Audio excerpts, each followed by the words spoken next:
الشیطان الرجیم بسم اللہ الرحمن الرحیم وَاعْبُدْ رَبَّكَ حَتَّى يَأْتِيَكَ الْيَقِينُ۔ یہ 14واں پارہ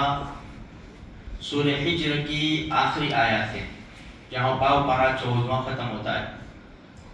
دیکھو اللہ پاک نے جو یہاں پر لفظ استعمال کیا وَاعْبُدْ رَبَّكَ حَتَّى يَأْتِيَكَ الْيَقِينُ،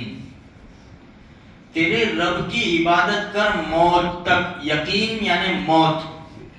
اللہ پاک نے صرف اتنا نہیں کہا وَاعْبُدْ رَبَّكَ، بھائی تیرے رب کی عبادت کر، انسان ایک مرتبہ کر لیتا۔ وَاعْبُدْ رَبَّكَ ابدا، تیرے رب کی عبادت ہمیشہ کر، یہ بھی نہیں کہا، کیونکہ ابدا جہاں لفظ آتا ہے نا وہ لمبی مدت کے لیے آتا ہے۔ انسان ایک لمبی مدت عبادت کرے بھی چھوڑ دے۔ اللہ پاک کا قرآن بڑا عجیب ہے، فرمایا بھائی ایسا نہیں ہے وَمَا خَلَقْتُ الْجِنَّ وَالْإِنسَ إِلَّا لِيَعْبُدُونَ، تمہاری پیدائش کا مقصد ہی عبادت ہے،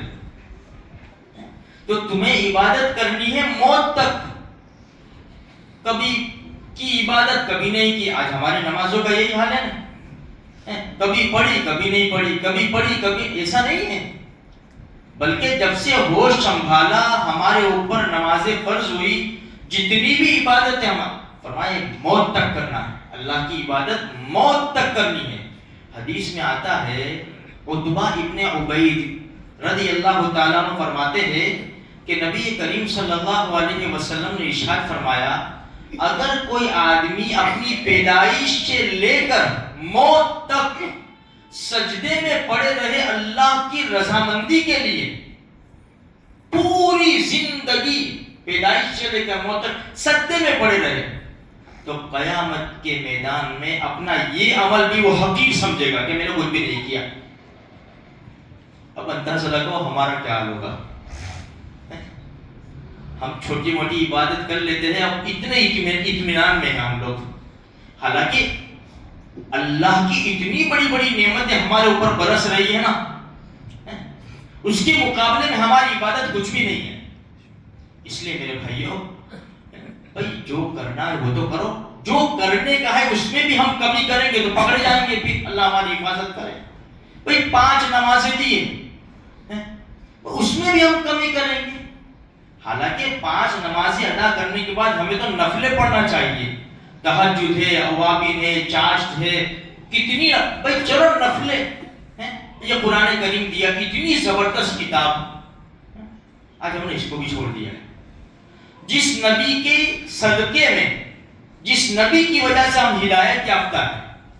اس نبی کی سنتوں کو بھی چھوڑ دیا، اس نبی پر درود شریف پڑھنا بھی چھوڑ دیا، ہم کہاں جائیں گے پھر؟ اس لیے عبادت کرنی ہے موت تک کرنی ہے،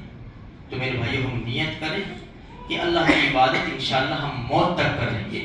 اللہ ہمارے لیے آسان بھی فرمائے گا، اس کے راستے بھی نکالے گا، اور ہمارے بچوں کے دماغوں میں یہ بات ڈالو، ہم نے دنیا کی ڈگریوں کی بہت ساری باتیں ڈال دی، ان کے دماغ بھر گئے، بھائی اصل تو جنت کی ڈگری ہے، یہ ڈگری تو موت کے وقت ختم ہو جائے گی، لیکن جو جنت کی ڈگری مل گئی، جیسے صحابہ کرام کو سرٹیفکیٹ ملے، ابو بکر فی الجنہ، عمر فی الجنہ، عثمان فی الجنہ، سرٹیفکیٹ ملتے چلے گئے، ہمارے بھی سرٹیفکیٹ ہے، ایسا نہیں کہ نہیں ہے، صرف صحابہ کرام میں والذین آمنوا وعملوا الصالحات اولئک اصحاب الجنہ، جو ایمان لائے نیک عمل کیے وہ جنتی ہے، ہمارے لیے بھی سرٹیفکیٹ آج قرآن میں موجود ہے۔ اس لیے میرے بھائیوں اپنی عبادتوں میں ہم لگے رہیں، دوسروں کو بھی دعوت دیں، اللہ کا ہی سنی بات پر عمل کرنے کی توفیق عطا فرمائے۔